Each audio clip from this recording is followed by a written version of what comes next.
it should be really clear what our goal is here. It's to develop to come to the stage of Krishna prema.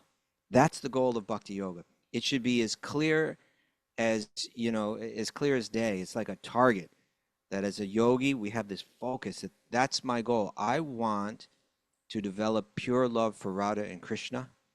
Through that, love for every living entity. That's my goal.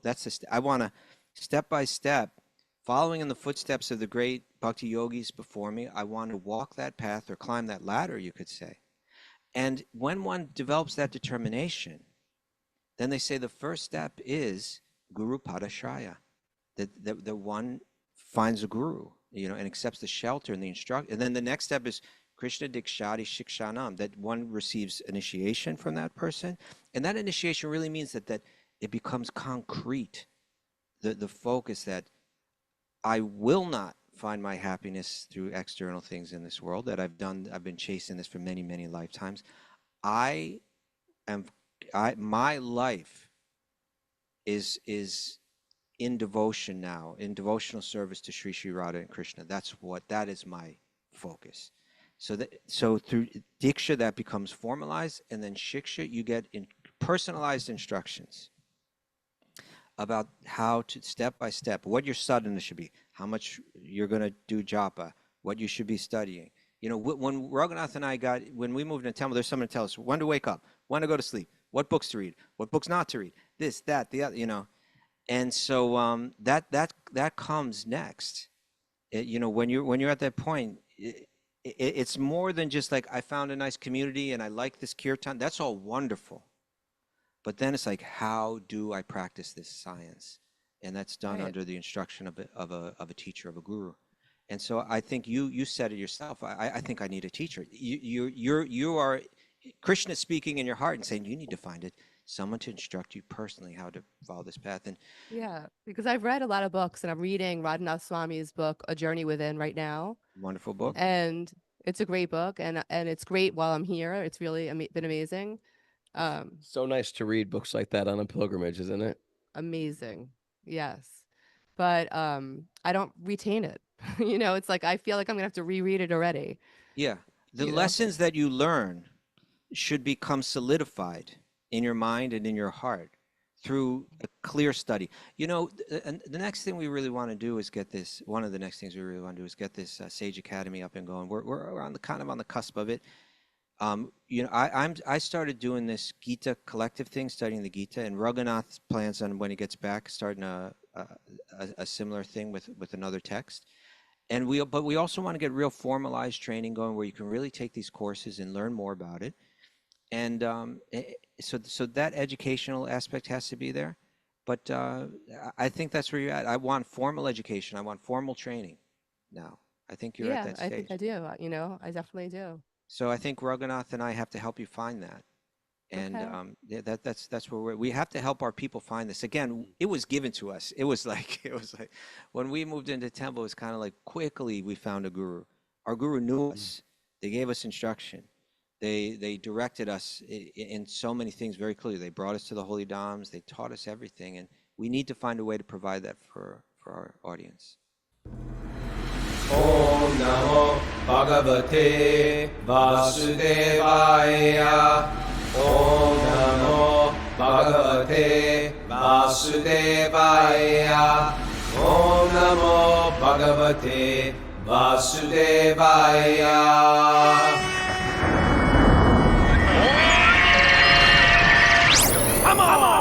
Live from Jaipur, this is Wisdom of the Sages, a Bhakti Yoga podcast with your host Raghunath and co-host and senior educator at the Bhakti Center in New York, Kaustubha Das. Welcome to the show. It's Wednesday, November 5th, 2025, episode 1692. Welcome to the beautiful Jaipur, the Paris of the East, land of Maharaj Jai Sawai Singh. How are you, Kaustubha? I'm doing good, Raghunath. I think you now, with this mustache and everything, you kind of, the whole Jaipur look like thing a Rajput, works. like a Rajput warrior, huh? Yeah. What about the turban? Why don't you go with a little turban action? You know what? Give me a year. Okay. When I turn 60, I'll put a turban on. I was thinking like 3 hours. Yeah, give him 10 minutes. We have landed on the plains of beautiful Rajasthan. Special place, huh? Oh, yeah. Where all the deities from Vrindavan were taken for It's like a protection second from the Vrindavan. onslaughts of the invaders. Hmm.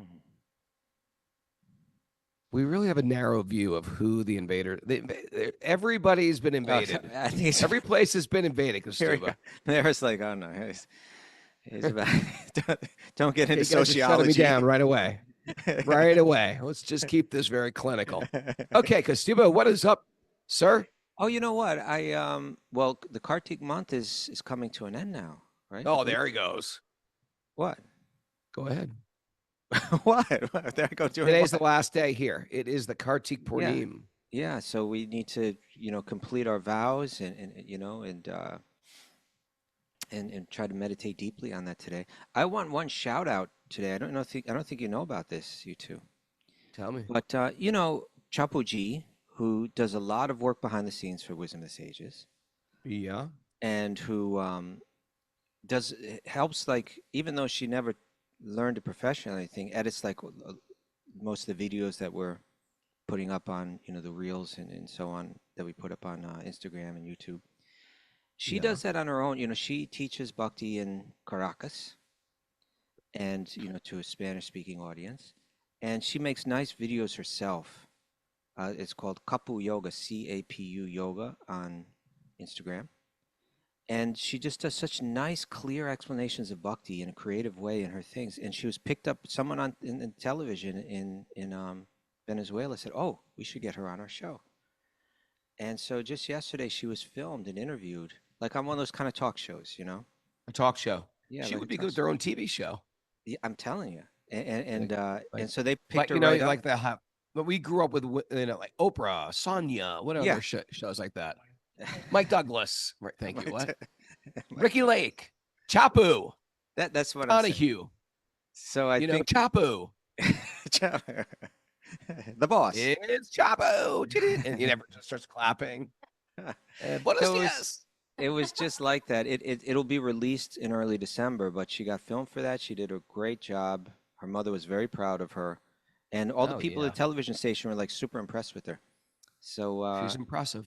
yeah, so I was really glad to see a person from our Wisdom of the Sages community just say, I'm going to present Bhakti in my own way, the best I can, and getting recognized and picked up that way for it. Well, we've had some tragic news on our pilgrimage. Oh, what? Everything was going great yesterday. Then we went to this very ancient temple of Rishikesh Narayan. Have you been to that temple? It's a I have. self-manifested. You've been a Shalagram giant. And there was one thing the guard said, please come close. Please, downstairs is a special sacred sanctorum Sanctorum. of a self-manifested Shiva Lingam, considered one of the most sacred in maybe all of India. So after some of us went down there, paid obeisances, put the What happened? charnamrita of Shiva on our eyes, What happened? touched the deity, touched to our head. We walked up. One of our dear listeners, Braja Sundari Radha, walked down.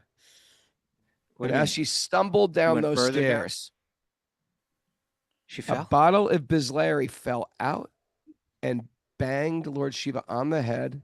Hare Krishna.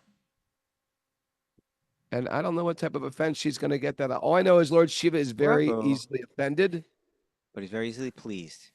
and very easily pleased. So, depending on Lord Shiva's mood that day, it could have been looked at as an offering of water. I think that's what it was. I believe the bottle was empty, however. But if the bottle was empty, All that because matters she's- is the intention. I don't know if she had an intention. I think she's just stumbling around sacred places. All right. I think Lord, Pujari didn't flinch, she says. That's her excuse. this is the thing. She's under the shelter of Sri Krishna, and so that means Lord Shiva is going to naturally be kindly disposed to her. That's a nice way to look at it. Okay. Absolutely, it is the way to look at it. Okay. So you're okay. You're all right. You're okay. Tragedy solved. It would have happened by now. She would have had the head of a goat by now if there was an Well. issue. Move your hair to the side. I want to see if there's a horn under there. Like a little fluffy ear pops up. It's like Pinocchio. They all turn to donkeys. Something's growing. Okay, let's get serious. Let's get serious. There's questions. We're having an incredible time yesterday in Rishikesh. We just had another Maha Kirtan saying goodbye at Ramjula. So, We did the when podcast, did of you course, arrive? yesterday. Like how many hours ago did you arrive in Jaipur? 2. Okay, you just 2.5. got there. So you We haven't just gone sorta to the like- temple yet or anything like No, we're gonna right after the show. Party We're packing tonight. up, going to see Radha Govinda Dev. that? Party tonight. Very excited. It's a beautiful city centered around Sri Govinda. Mm. And all the people turn out every morning, every evening. It's a party there. And Yeah, make it's sure not like everybody this- make sure everyone gets a chance to distribute prasad, like to stand there and hand out the prasad. That's one of the Get nice some prasad and distribute it. Yeah, you can buy prasad there and you just stand there and hold it and people start running to you and you pass it out to them and everybody's eager to receive it. Distributing prasad at a holy place like that. How fortunate. It's wonderful. Okay. And Raghunath's going to rock it out tonight. He's looking forward to this. Who knows what kind of characters will show up to dance and participate. Zeb rocked out last night, did some kirtan. All right. And will we get Braja since she's back in good graces? Mhm. We get Braja to sing. We're going to let her anywhere near the. We're not with her. Stay away. Things are going to start exploding. Okay. So we have we're playing a Q&A weekend this weekend or this week. And we're bringing Meet the Pilgrims on. We're meeting the pilgrims, finding out their story, how they got here, Let's go. and then asking them a question. We try our best to give a good answer. And so who is first, Miss Marrow, on our list? Some announcements. So do you want to know? About announcements. Let's do some announcements first. Okay. We have the show again tomorrow at the same time slot, which is 5 a.m. Eastern time. We Alright. did change the clock, so if you're not in the States, you should check what time zone that means for you. And then Bhakti Recovery Group meeting tonight in Philadelphia at the Bhakti Garden at 7 p.m. And there's also online meeting groups at bhaktirecoverygroup.com. You can go to the online meeting list to see more. There you go. There you All go. right. It's very good. Let's get our pilgrims up here. Who's first? Who's first? Let's start with Stacy. Stacy. Stacy, come on down. Harry Bowl. You want to come on this side, Stacy? Where are you? What do? I squish? Or we're gonna have a 3 on a row here. Here, you get this. You got to talk right into the mic like this. Okay. There, she'll sneak in. Hey, Stacy, how are you? Hi. So let's hear your story. How you got here? Okay. How you find out about the pilgrimage and your background in yoga or whatever. Okay. Hi, everybody. First of all, I just want to say that this has been unbelievable, really incredible. What were you expecting? I mean, no, meaning I didn't mean it like that. I mean, like, what were you expecting? Mediocre. Like, Right. no. No, I was expecting it to be amazing, but you just never know what you're going to go through during Sure. the journey. And I am very tired, but right now, but it's all good. I mean, and I did hear some people that you said hello to that are in my sage group, so I was Oh, really happy about that. Oh, so cool. Yeah, So you're in a sage group. I'm in Had two. You're in 2 sage groups. 2. I love that. Whose I love groups when are you people in? Like, I'm in Isvari's group and Kelly Kishore Gopi. Okay, there you go. Nice. 2 Yeah. great groups. 2 great Yeah. groups. And how did you hear the podcast?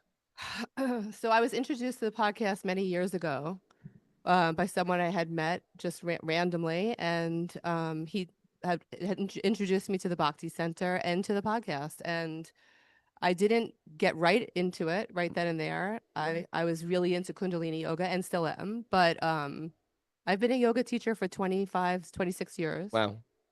And got into Kundalini maybe 15 years ago, but became a teacher maybe 10 years ago. Okay.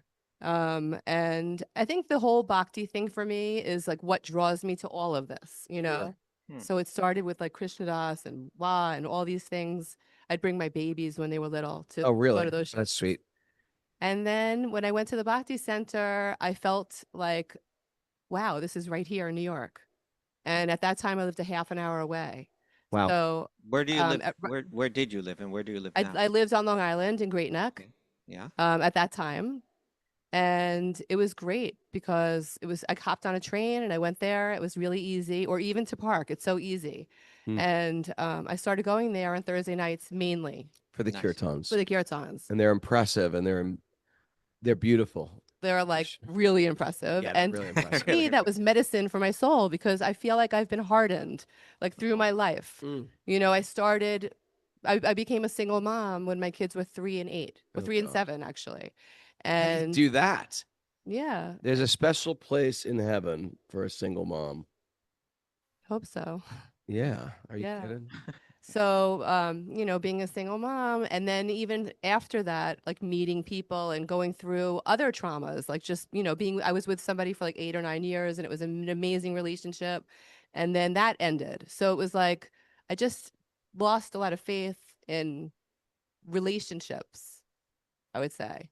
And what brought me to me was when I would go to kirtan and I would just like get into my own heart. And I felt like that was medicine for my soul. That is the magic of Lord Chaitanya, I feel. It just somehow is that combination to the lock that just opens up something in the midst of crazy. We're in the lap of crazy. Yeah, absolutely. So nice to hear that. Yeah, so all of the kirtan opened me up, but when I went for 2 hours to chant Hare Krishna, like I just felt like, whew, like I could breathe, and it would like stay with me for days, like That's the so- joy, that's like so- literally. That's so nice. I would walk out of there like bopping. Wow, that's so beautiful. So, That's great. and then I moved away from Great Neck, and I live in Long Beach, and I find myself riding my bike and chanting like loud, you know, and I'm the happiest person. Do that too. I really am. I'm so happy when I'm in that mode. And, you know, wherever I am, I feel like it's just what I do. I chant a lot. I've been so happy because we've been singing so much. I'm just walking around singing and happy. Although I was kind of upset that we didn't sing on the plane, I have to say. I thought I visualized us sang- singing. We sang the Shringaday prayers on the plane. All right. Well, I didn't hear, and Some guy walked up to me. with the harmonium and everything. We did on the buses. On the buses, we were loud. It was so fun. Raghunath just admitted you wimped out on the plane. Okay, next time you gotta go. I sang. Maybe we didn't hear, but I didn't a bunch hear. of us sang. The guy came up to me in a baggage claim. I was like, "Oh, Hare Krishna, thank you." And, he gave me a head bow. That was very nice. Okay. Yeah. So Yeah. So how can we serve you today? for me, like I said, I think this is like really medicine for my soul. And there was the question that I had asked was, how can I go? I mean, I just wanted to go deeper. I want to know what my next steps are. I want to know. I've been in sage groups and I love them. I think they're great ways to connect with other devotees. And I feel like it's incredible. Like everybody here is so incredible and loving and go out of their way to serve each other. And it's like, wow, it really melts me. And I want to be more like that. I want to feel like it's not just about me. You know, like I know I'm a spoiled little girl from Long Island. I am. And I want to.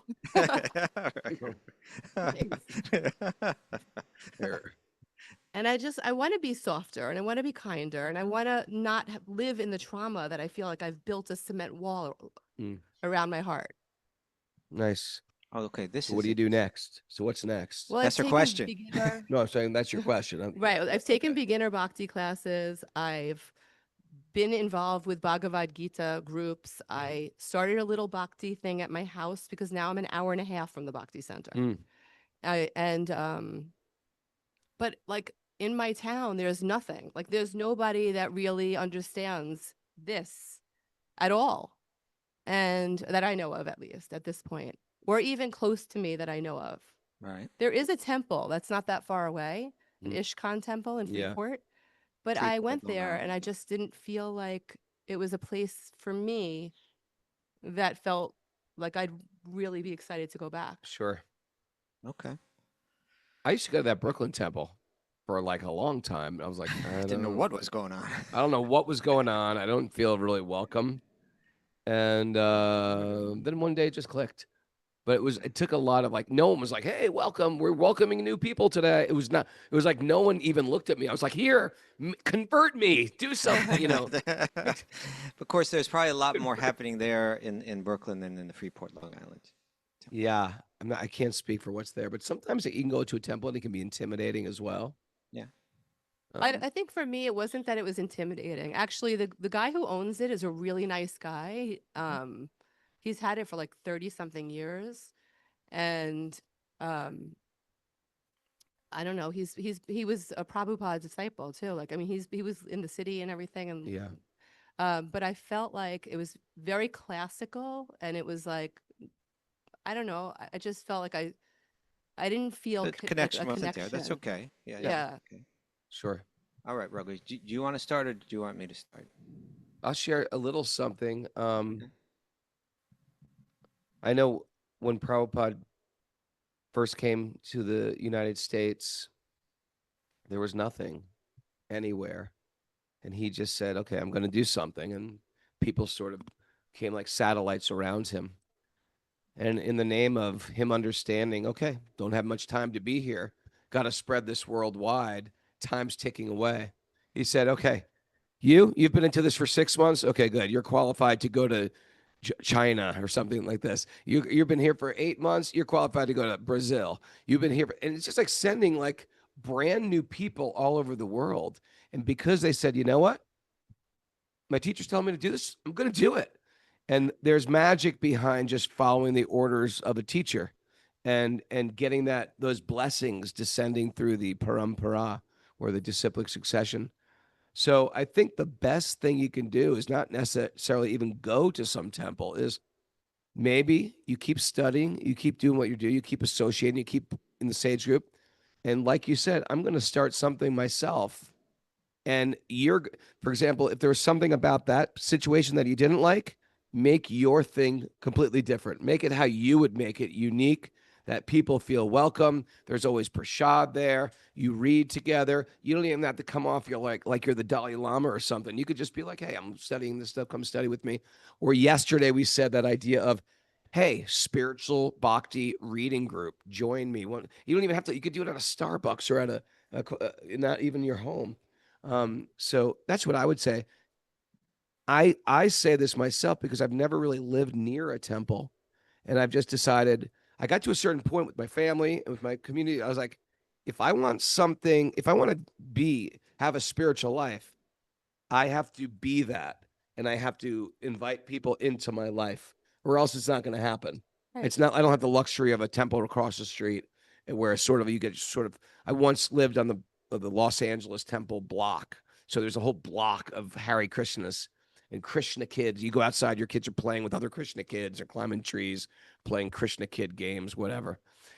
But, I might not even know what it is. I'm like, oh, what's going on today? Oh, there's a big festival. You don't know about the festival. And it's just like you get swept up into it. So when you live in a little bit of an isolated place, it's our duty just to lament or to step it up. And if you can become very Krishna conscious in a place where there's nobody, it's such a great test. It puts you through a great test, and you become very strong, because then you realize, like, okay, I can lead people in this. And I think you have what it takes to attract other people. You're an attractive person, you're well spoken, people like you. I think that's an important quality for people teaching this. And you're not arrogant as well, so no one's like intimidated by you. I think it'd be really attractive for you to say a reading group. I like that idea you came up with yesterday, or just a spiritual get together, a bhakti spiritual get together. Yeah, it's kind of what I do. I mean, I have a bhakti circle on Tuesday nights, and we read the Bhagavad Gita, and I have prashad, and then we like play with the harmonium. Like, we don't really know what we're doing. I take lessons, I chant a little bit, and somebody else comes over who has a harmonium. Sometimes she'll come and chant, but that's it. Like, it's like 2 or 3 people. And I think the thing that I need to have a teacher that's teaching me, so that I feel like I'm holding the space in a way that I'm feeling a little bit more qualified to like understand. Stacey, that's exactly where I was going to go at myself here.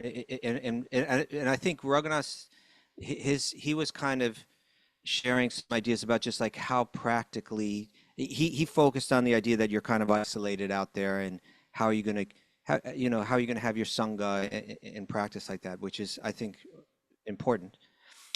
but what you're getting at now, to me, is like something that we're dealing with, Raghunath and I are dealing with, and other devotees kind of behind the scenes at Wisdom of the Sages. Since we started doing the show only 3 days a week, what it has done is it's opened up a little bit more time to get some things going that we hadn't had going before. So like the Sage groups, which have been going on for, I don't know, like almost 5 years now, 4 or 5 years. They're great to get some community, right? To meet some nice people, Yeah. to share what you're going through, make some friendships. Maybe a little bit of mentorship is there, but nothing too formal. But there's other aspects to this practice that'll be really important. And I think what I sense in you is what I sense in a lot of people is like, I'm into bhakti. This is it. And the way that it's played a role in your life, as you expressed it so far, is it's kind of had like a healing balm kind of effect. You know, it's made me feel better, which is wonderful. But you said something, I forget exactly what it was, but you said what it did for you. And when you said that, I thought, that's great. And you see, Raghunath and I, we came into a different bhakti world where this path of progression is kind of laid out in these sacred texts. It's all real scientific. It's all like really clearly laid out, you know, that first there's some śraddhā, there's some faith, which just means I think these bhakti people are onto something. I think that they got something going here, you know. And then from that comes the next stage called sādhu-saṅga, which means you start to associate with devotees. And you're doing that right now, and you do that through your sage groups and so on. But Yeah. then that faith gets stronger. This is it. These people are really onto something. I can see it now, and I want it more myself. And then the stage after that is called bhajana-kriyā. And that means that you really begin to practice with instruction, with an instructor. They're going to help you step by step do the practices of this. A lot of that is going to be education. You see, because when one's practicing bhakti, we moved into a temple and we were kind of drilled with all this stuff. It was like kind of like you were put through like a boot camp that had this whole educational aspect to it, which was actually really good. You know, it really kind of clarified things for us. And it They should have moved. charged us for it. We would have never done it. That'll be like about $50. Oh, no way. Forget it. But so at that stage of bhajana-kriyā, it means that you're doing your bhajan, you're doing your practices. In one sense, bhajan means worship. You see, it should be really clear what our goal is here. It's to develop to come to the stage of Krishna prema.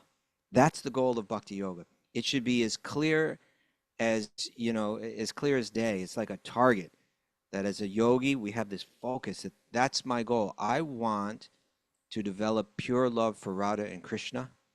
Through that, love for every living entity. That's my goal. I want to, step by step, following in the footsteps of the great bhakti yogis before me, I want to walk that path or climb that ladder, you could say. And when one develops that determination, then they say the first step is guru padashraya, that one finds a guru, you know, and accepts the shelter and the instruction. And then the next step is Krishna dīkṣā śikṣā, that one receives initiation from that person. And that initiation really means that it becomes concrete, the focus that I will not find my happiness through external things in this world that I've been chasing this for many, many lifetimes. My life is in devotion now, in devotional service to Sri Sri Radha and Krishna. That is my focus. So through dīkṣā, that becomes formalized, and then śikṣā, you get personalized instructions about how to, step by step, what your sadhana should be, how much you're going to do japa, what you should be studying. You know, when Raghunath and I when we moved into temple, there's someone to tell us when to wake up, when to go to sleep, what books to read, what books not to read, this, that, the other, you know. And so that comes next. You know, when you're at that point, it's more than just like, I found a nice community and I like this kirtan. That's all wonderful. But then it's like, how do I practice this science? And that's done Right. under the instruction of a teacher, of a guru. And so I think you said it yourself. I think I need a teacher. You are Krishna is speaking in your heart and saying, you need to find someone to instruct you personally how to follow this path. And Yeah, because I've read a lot of books, and I'm reading Radhanath Swami's book, A Journey Within, right now. wonderful book. And it's a great book, and it's great while I'm here. It's really been amazing. So nice to read books like that on a pilgrimage, isn't it? Amazing. Yes. But I don't retain it. It's like I feel like I'm gonna have to reread it already. Yeah. The You know? lessons that you learn should become solidified in your mind and in your heart through a clear study. And the next thing we really want to do is get this. One of the next things we really want to do is get this Sage Academy up and going. We're on the cusp of it. I started doing this Gita collective thing, studying the Gita, and Raghunath plans on, when he gets back, starting a similar thing with another text. But we also want to get real formalized training going where you can really take these courses and learn more about it. And so that educational aspect has to be there. But I think that's where you're at. I want formal education. I want formal training now. I think you're at that stage. I think I do. I definitely do. So I think Raghunath and I have to help you find that. And Okay. that's where we have to help our people find this. Again, it was given to us. It was like when we moved into temple, it was kind of like quickly we found a guru. Our guru knew us. They gave us instruction. They directed us in so many things very clearly. They brought us to the holy dhams. They taught us everything, and we need to find a way to provide that for our audience. Kaustubha is about to become an initiating guru. Oh, he dropped the Matter of word. fact, yeah, it's Yeah. one of these things. It's like sometimes people ask me, it's like who do I get for a guru? I was like, don't you get it? You listen to Kaustubha every day. He's your guru. It's like you don't have to think that hard. It's actually like I'm right in You front might of my want to face. think a little bit Like, harder guru. than that. Well, I'm just saying if you're attracted to Kaustubha and you I- feel like this is the person that's feeding me, I'm not saying he's the person Right. per se, but you got to find people that speak your language, so to Right, speak. Exactly. Because I've heard from a lot of great souls, but there's certain ones that touch my heart Right. and they just connect with me. Yeah. They could even be speaking the exact same thing, or a person that understands your nature and stuff like that. And so sometimes people get initiated by a guru who has many, many disciples. They may never spend that much time. So even Yeah. to get that dīkṣā connection with that guru, you need someone who can give you personalized instruction Śikṣā. as well. Some Yeah. śikṣā. We all need that. We don't want to become, no one should be ever thinking like, well, my guru is very old and I don't see him that much, so I guess I can just do whatever I want to do. It's not like that. We want, and you're sharing this, we want instruction. We are like eagerly. Some people say, I live to be instructed. I don't want the whole world trying to instruct me because I'm not listening. But I am listening to a select few people that I trust their opinions. Right. Yeah. Those are the people I invite to correct my lifestyle. Our practice has been based on that. There have been people that have been very clearly our guides. Yeah. And you're at that Right. stage where you're hankering for that.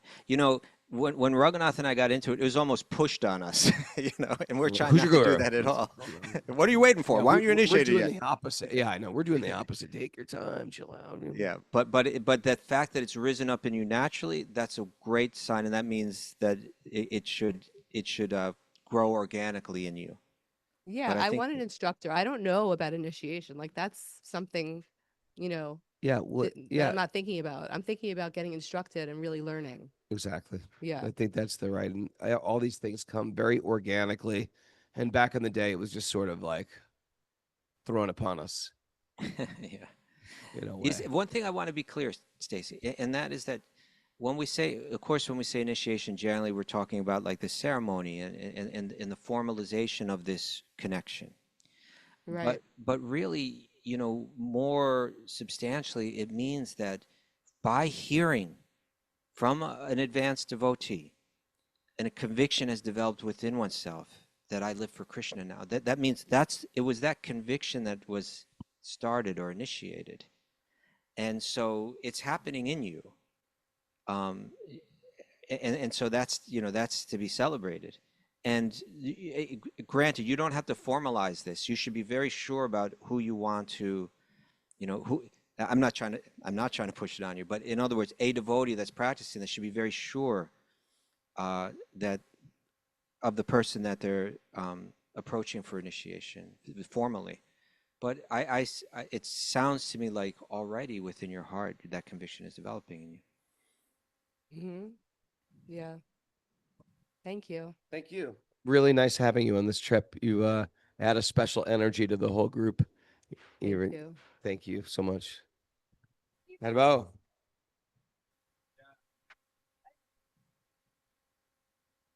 A lot happening there sweet. on that retreat, huh? Sweet people, sweet ladies, sweet questions, a bunch of real searchers. And people have been committed to a yogic Yeah. path, spiritual life They've been hearing for for a many long years, time. for a Yeah, long hearing. time. And it's just getting riper and riper and riper. Yep. All right. Ready for another question? Yes. Yes. Let's get Nuria. Nuria. Nuria. Speaking of sweet ladies.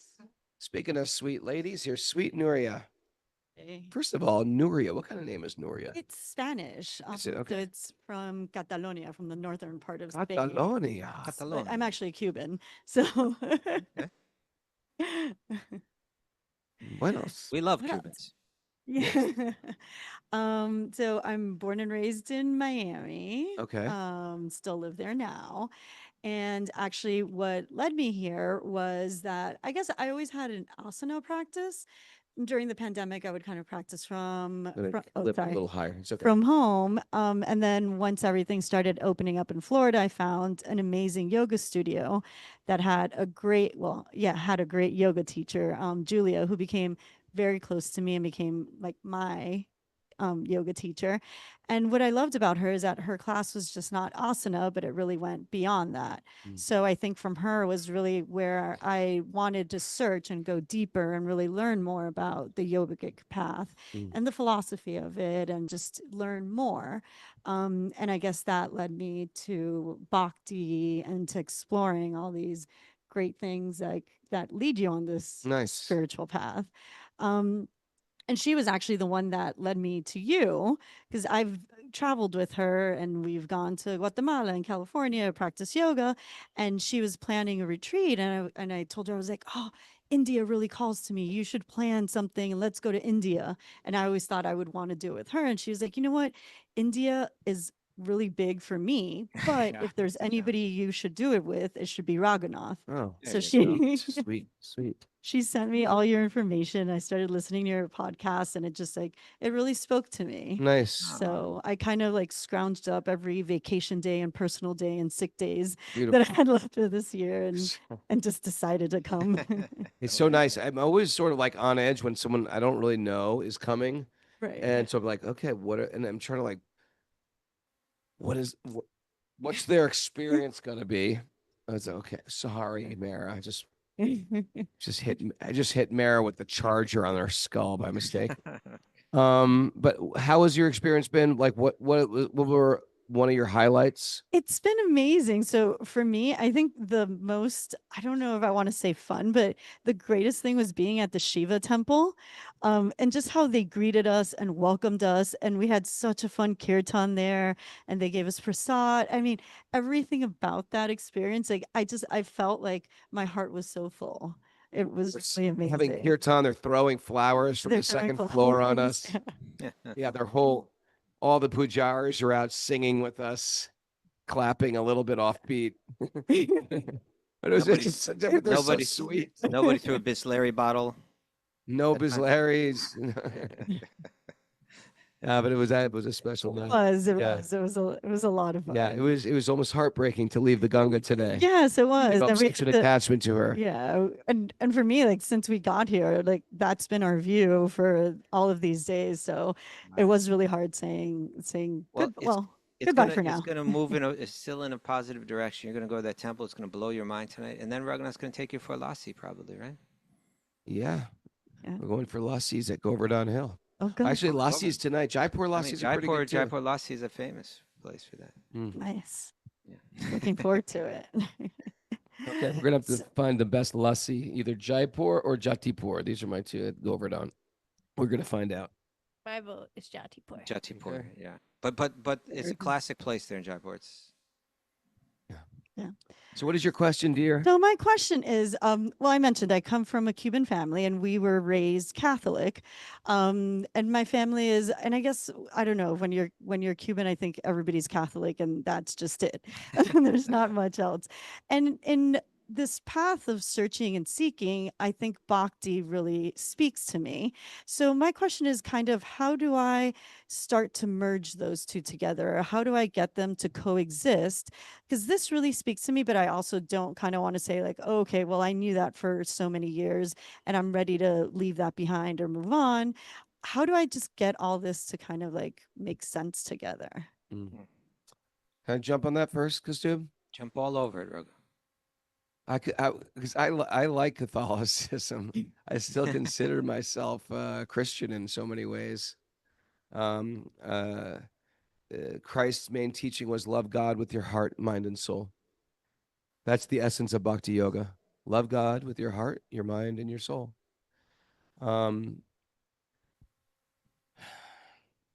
The teachings of Christ, forgiveness, turn the other cheek, these things all spoke to me very loudly, but they still speak to me very loudly. These are essential principles of Bhakti Yoga. So I don't see that they are diametrically opposed to each other. I think they hold hands with each other. Christ never said he was God. He said, I am seated at the right hand of the Father.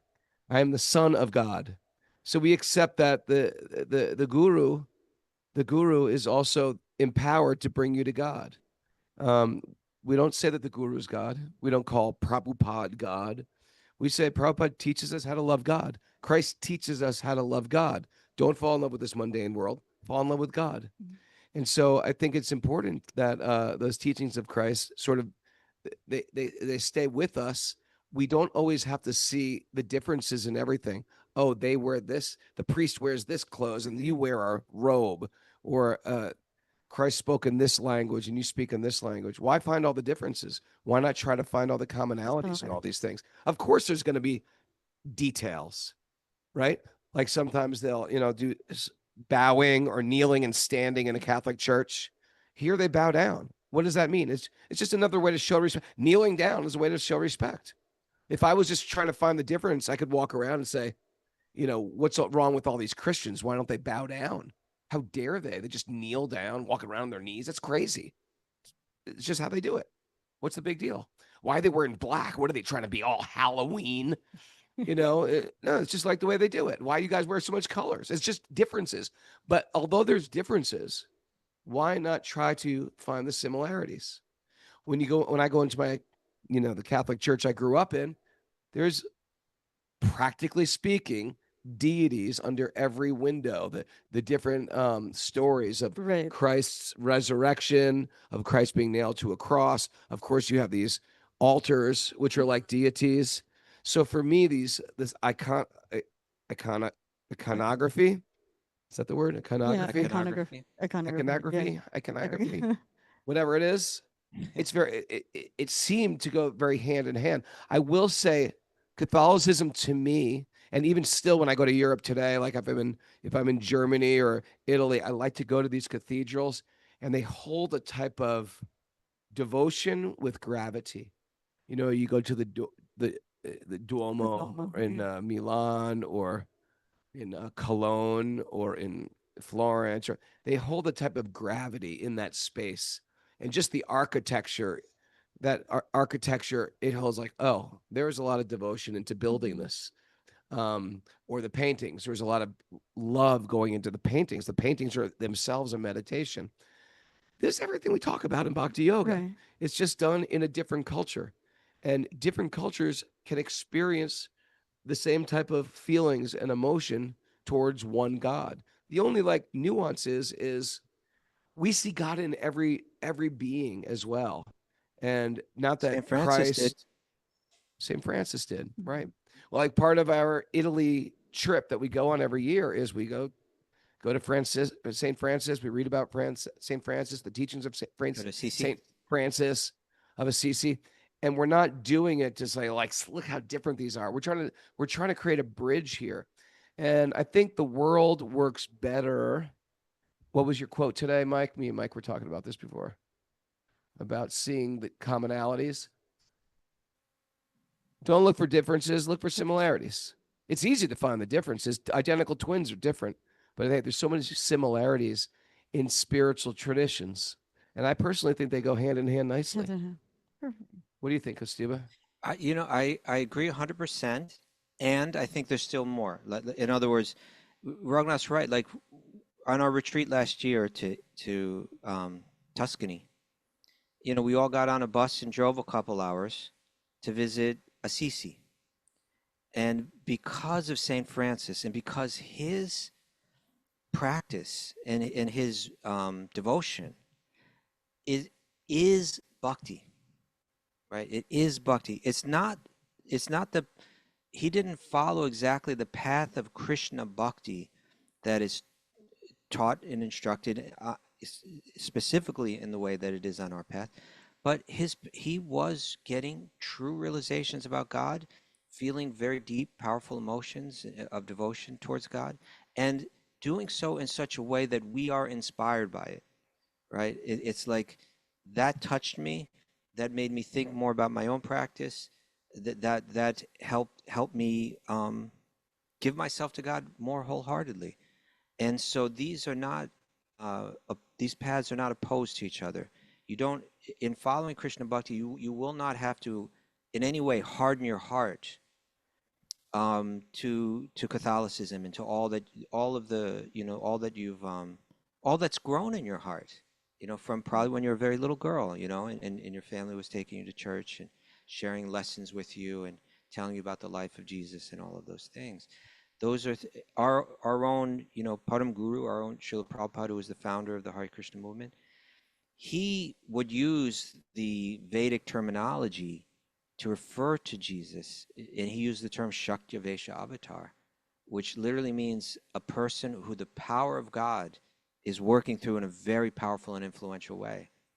So that's how he saw Jesus, as a Shakya Vesha Avatar, which is like, that's saying, that's like a really, that's like a really, really powerful, like a honor in a sense, you could say, a recognition of who he was and how God was working through him. So that's all there. Now, I want to share a nuance to that. Even within the realm of bhakti, there are different branches. Mm-hmm. And they have their commonality, and then they have their unique, what they all offer that is unique. And so, like, for instance, in our branch, and there are some branches that are similar, what's taught is a particular kind of love for God, which is called a raga, which means that you love God not with awe and reverence, but when your love fully develops for God, you love God in a very intimate way. That's something that you're going to feel more as you're in Jaipur and as you go to Vrindavan. That the idea here is, yes, we recognize that Krishna is God and we bow down, but what we're aiming for is that a love for God will arise in us that is very sweet and personal and intimate. And that kind of love, like, I love you like a friend. I love you like a lover. That for eternity, I could love God like in a romantic mood and be gifted a body, perfectly suited for that that's actually where our path goes, right? And other paths won't take you there. They may lead you to a love of God in a more general way, and that's wonderful. But there may be a point in your life, in your own heart, where you say, that appeals to me, that idea of loving God in that intimate way. Then this path will show you, it'll take you down that path to how to achieve that. And again, in no way do you harden your heart to Jesus and what he taught. As a matter of fact, you begin to see subtle things that he was saying that are supportive to this practice. But in the end, you want to practice one and respect and be inspired by others. I think that's how it works. You practice one, and the others you show your full respect to, and you can be inspired by and feel a type of brotherhood or sisterhood with. But you practice one, because it's like a science like that. You get closer, right? Yeah, it gets messy otherwise. Trying to Yeah. really marry them Whoever, all. yeah. I love that. I love that quote. It's like when we've been going to these buffets. It's got a little Chinese here, and you go, oh, more Indian. Oh, look, little pizzas. I think I'm gonna have a little pizza with my Chinese, with my thing. Oh, pastries, and then fruit. Oh, it's just fruit. You could just have fruit, and of course, I'm gonna just take it all, and so it's never satisfying. It's always like complicating my digestion. Better if I would just appreciate what's there. They did a really nice job, very thorough. Gonna have a little fruit tonight. I'm not even that hungry. That would have been a better choice. So I think that is sort of similar with our spiritual path. If people aren't 100%, I can go to my mom's church. I can go with her. I can sing the songs. I can even read the Bible with her. Mhm. I say this again and again, but I really believe it's true. I feel like I get the Bible better than I did then. Right. I yeah. feel like I really understand it in a bigger, broader way. In a bigger sense. Yeah. Hmm. And I don't feel unchaste to my tradition by reading it. All right. Some people be like, you betrayer. How dare you? Oh. Yeah. We went to Assisi this past year, and in previous years when we went to Italy, after the tour was over, Satchidananda and Maharaj invited myself and my wife Gita Priya and Banu Nandini. We went with one of the most influential, Vaishnava gurus in Italy, with Matsya Avatar Prabhu. And they took us to this place, what is the name of it again? Laverna, which is a place up in the mountains where St. Francis had his deepest meditations. And so like, this isn't just like something that it's not just for show or something. These Vaishnava devotees are very deeply inspired by St. Francis and by the beauty that's there in Catholicism and the depth that's there in it. It's for real. It's something that you I can see keep your whole Kaustubha life. as a Catholic priest. Can you? I can't see myself. It's good. Father David. Father David. My mother tried to get me to become an altar boy, Oh, yeah? but I resisted. Yeah, she said, "Oh, your grandfather would be so happy." I was like, "I don't think so." I wanted to be an altar boy. You wanted to? I be right. wasn't. They didn't accept you. No. I also not? wanted to be one of those safety patrol guys who crosses people across. I just wanted some power. Did you ever I read think. the Catcher in the Rye? I can't remember it, though. Okay. Anyway, I read it. He just wanted to be the catcher in the rye. He just wanted to do, protect the children, be the crossing guard. All right. Well, Nuria, thank you. Hope that was Thank good. you. That was very Thank much you, so. Nuria. Thank you. Great having You you. both. All right, Very both nice for to meet Nuria. you. Thank you. I think we're out of time. That was what? That's it? We Yeah. started a little late today. We started late, yeah. Mara rubbing it. We can do another one if you want. I don't mind sticking around longer. But we do have to get to Govindiji. What Oh, do okay. you want to do, Prabhu's? We do have more questions. Who's we next? need more questions for tomorrow. So Who we have next? We have Zeb, we have Myra, and we have Allison. We got a short one. Let's do one short one though. okay, who's got a short one? Okay.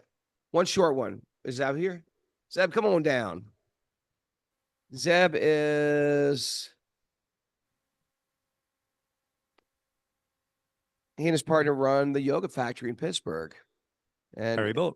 And Haribo, Zeb Zeb. is a hot yoga master teacher, but more importantly, he's a bhakti yogi, and he's got his heart is wide open, and he's been teaching all the asanas on this trip, and he's just a great guy. I'm looking forward to. It's been a pleasure being with him, and he's going to stay a little bit after. I'm looking forward to enjoying through service. Happy to be here. Happy to be here. What's your highlight experience? Dev Prayag was pretty amazing. It was. Yeah, we jumped right in and literally jumped into the Ganga. Dave Prayag. Is that what you Yeah. said? Oh, Yes. Yeah, it's incredible Nice. there. And just the raw beauty of the Ganga and the people, and yeah, it's nothing quite like it. It was nice. That day at the Raghunath temple. Ah, the Raghunath Temple, was so amazing. nice. The deity there. Hold it, Raghunath. Yeah, Do you had a super temple powerful. built for yourself? Is that what's going on? Especially at the Raghunath temple. I'm Raghunath Das. But Zeb, how can we serve you? What do you? Oh, what was my question? I had it written down. It had to do with abundance, power, influence, fame. Indeed, yeah. So we learn about all these the opulences, right? Fame, power, influence, Knowledge. and often they're sort of looked down upon in this tradition, something to overcome, right? But I mean, and I understand why they can be roadblocks in our spiritual growth. But we also live in this material world, and I think we may need more people that have money, that have power, that have influence, that prescribe to some of these principles. Like a good example is like the Beatles, when Prabhupada sent devotees to go and talk to them, and they started to actually like understand and follow some of these principles, and Change the world. they changed the world. Yeah. They changed the minds of so many people. And just think if like I don't know, like an Elon Musk or Mark Zuckerberg had just an inkling of this philosophy and how they could literally Change the world. change the world. So how do we walk that line between the two? Yeah, I don't think we're against those things, but you're right. Those things you can become intoxicated by good karma. So if you have those things, use those things in service. Try to go service. You reach out to other people. So they say it's like going fishing, but not getting wet, which is sometimes a little tricky. Because sometimes when I have lots of things, I'm doing great things for the world. I can also get intoxicated by that power, by that wealth, by that fame. I can see in my own life, I was a little bit famous and it's very intoxicating, very quick. And then it's not like shame on me. I'm just going to get punished to the degree that I think I'm the center because of fame or wealth or whatever a person has, intelligence or beauty or whatever it is. To the degree they get intoxicated by it, they tremendously suffer. So I'm all into like reaching influential people. If Krishna wants me to be more influential, I will take that role. If he wants me to be nobody, I could take this very small in this world. I got to be able to take that role and not feel like, man, I should have been bigger. I think we have to be okay with whatever Krishna gives us. But I think all those wonderful resources, or if there's people with those resources, we got to extend our hands to them, create a bridge to them, because you're right. Everything you said is correct. All you need is and we see it more than ever, you need a few influential people to say, you know what? I've never heard anything like this philosophy. Someone who's very articulate, well-spoken, sees a bigger picture of things, and then really like waves the banner. That's like super important. Yeah. I've seen, like, we were in the airport in Jaipur. 3 of Radhanath Swami's disciples have books in the a books are airport top. bookstall under major publishers. So I think devotees themselves are becoming influential, and they're all, most of them are, In the top Gauranga 10. and They're displayed like in the top 10. Yeah. yeah, and 2 of the 3 of them are brahmacharis, meaning they're not even out in the world. They're still living the life of a renunciate. So I think people are getting that right now. And I think Prabhupada's whole gist was like, we don't have to run from it. You don't have to run and live in a cave. You can be in this world, but not of this world. It's a beautiful thing. I love that quote. Yeah. Kaustubha, you want to share anything else? Yeah, just briefly, I think Raghunath's right on, and I think you're right on, Zeb, in your intuition about this, is that in the practice of Vedanta, it's commonly one way of looking at the one school of Vedanta is saying that this world is an illusion, and therefore it has to be renounced. So all the things that you're mentioning, abundance, like material abundance and material power and material influence and fame, you need to turn your back on those with great determination and walk away from them. And therefore, people would go up into the mountains and find a secluded place to practice. Our philosophy is a little different. Our understanding of Vedanta is a little different. That we see everything as real in one sense, illusory in the sense that it's temporary and shifting, but real in the sense that this is the energy of Krishna. It all belongs to Krishna, and it's all meant to be engaged in Krishna's service. So in explaining this, Rupa Goswami, he wrote this very famous verse, Anashaktasya Vishayan, Yartarham Upayanjata, Nirbandha Krishna Sambandhe, Yukta Vairagya Muchate. That's it. Basically what it's saying is that a detached person can engage their senses with the objects of the senses but utilize them appropriately as an offering and devotional service. And this type of earnestness of connecting things in relation to Krishna, it says yukta vairagyam uchate. This is vairagya. This is detachment, because it's but this is the part that one needs to be very careful about. You can use that to justify, the misuse of it. Whatever we engage with, whatever material, it may be material abundance, it may be power, it may be fame, it may be influence. One has to know, this is not mine. This is, I've been given the opportunity to engage this in the service of Krishna.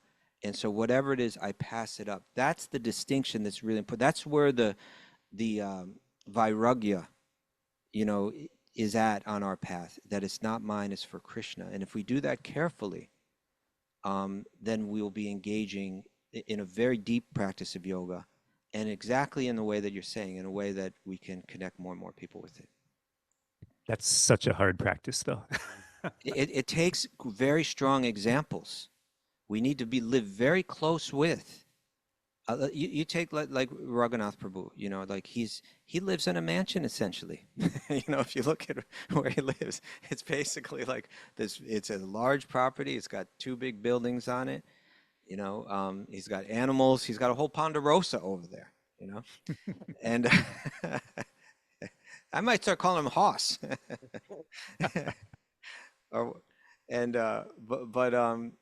But he's had such close relationships with very advanced devotees, and he's seen in their lives how they can engage all kinds of material. You take someone like Radhanath Swami. He's got thousands of people just ready to serve him. Give him money, give him, and he sleeps on the floor, right? But he engages all of that in Krishna service. He doesn't have his own bank account. He doesn't have any money. He sleeps on the floor in a simple way, but he's engaging the material energy in all kind of powerful ways. So Raghunath has had close association with great souls like that, and he's learned this principle, that even he's living in this house, it's not my house. It's meant to be engaged in Krishna service. So yeah, it is difficult, but if you're in the right sangha and you're approaching it in the right mood, then we can do it. And in many ways, it's more difficult to walk away from everything. That we're really disqualified to practice in that way for the most of us. This is a way that we can practice in a practical way. Truthfully, I think Zeb is popular in his universe. He's a big yoga teacher. He's a leader. He's like a business owner, and you're put in this situation, but you're also very sincere about bhakti. I know that just from your association and the words that come out of your mouth, and I personally think you sort of live this as well. I know where your heart really lies. It's not in, I want to grow my business so I can buy a bigger house and, a nicer car and the latest, gadget. I don't think that's the way you think. I think you're very simple-hearted. You love what you do, and you think it benefits people, but you really have a heart of bhakti. I think your joy is doing what you're doing right now, going around India, going to very sacred places. If you could just do anything that you wanted to, you have all the money in the million, all the money you could ever want. Here's a magic wand. What would you want to do? You'd probably be sitting right here, going to Govindaji in about 15 minutes and going to sing to Govinda. That's what you actually want. Haribol. Haribol. So it's great having you here, Prabhu. Have a wonderful time tonight in the Govindaji temple. Haribol. Hey, Raghunath. Raghu, make sure you take everybody for prasad at the Vinodilal Mandir. Vinodilal Mandir. Pop in there in the morning, meet the Parikshit Maharaj, the Pujari there, and he'll invite you over for lunch. You have a wonderful. It's Radha Vinod? Vinodilal. Radha Vinod. Vinodilal. Radha Vinod. Lokanath Goswami's. Lokanath Goswami's deity. Thanks everybody for joining us.